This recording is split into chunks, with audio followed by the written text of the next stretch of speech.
Hey guys, my Flex Caliber, and I don't usually have videos like this where I rant about something, but this is just so surprising.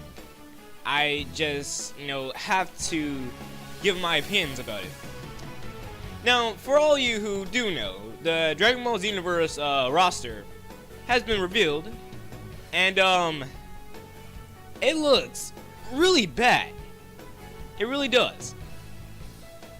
And I don't understand how Dimps, who's made like great rosters before for Budokai 3, Infinite World, Burst Limit, and other games like that, but they can't make a good one for this one. Why?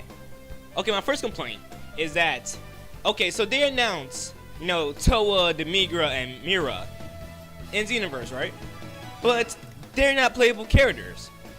Now, it's possible that they're going to be DLC, but no. Just no.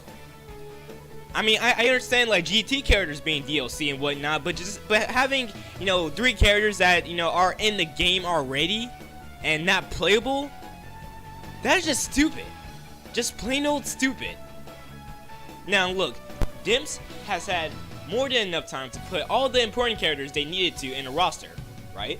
So I'm going to ask you guys this. Why would they put a person like a Pool and Raspberry? I don't even know who Raspberry is, but they're putting a Pool in there.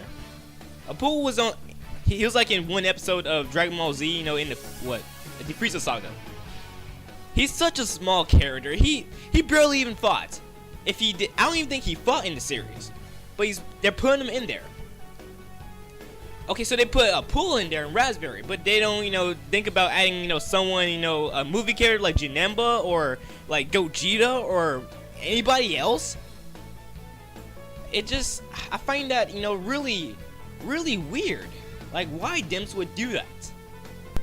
Honestly, who asked for a Pool? A Pool is more useless than Chaozu.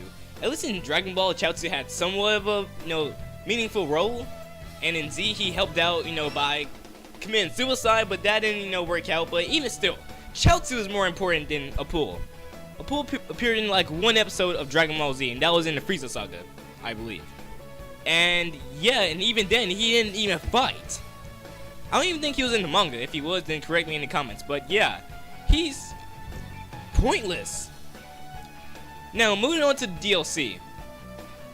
Now, with the DLC, if they have, Super Saiyan 4 Goku having his own character slot, and they're trying to count that as a whole different character, as a whole, then why?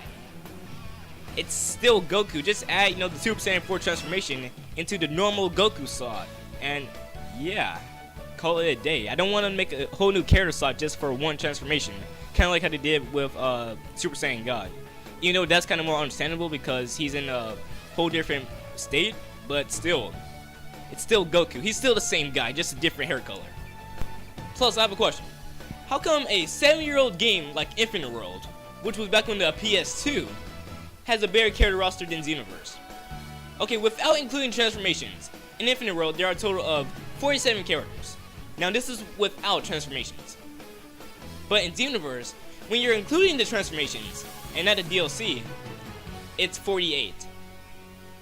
So you're telling me that a game that you made 7 years ago on the PlayStation 2 has a equal, maybe even better character roster than your most recent game? Really? Just really? It says a lot. It really does. I mean, if you guys are focusing on, just getting more money by giving us DLC for characters that should already be in the game, then why? That's just being greedy. It's just asking for more money from us when we're already paying $60 for your game, period, and plus the pre-order. So this is supposed to be a quote-unquote diverse character roster? No. Honestly, the most diverse character roster that I've seen is from Budokai Tenkaichi 3. Now, I do understand that about 50% of the characters in that game played exactly the same. Yeah, but the game still had characters that, all the important characters that we would ever want to play as.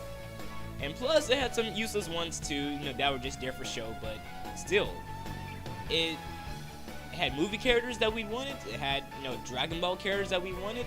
It had Dragon Ball Z characters that we wanted, and GT characters. What gets more diverse than that? Now back to Xenoverse. Look, the roster is decent. It's decent. It could be better and it could be worse, but right now it's decent. Look, guys, honestly, the character roster and the intro might be the only two problems with Xenoverse. But besides that, it's an awesome game, and I will be buying that. So you guys, if you enjoyed my little rant video I had, then give it a thumbs up, comment, subscribe, and all these other people do. This has been Alpha X from Alpha X Games. Peace out.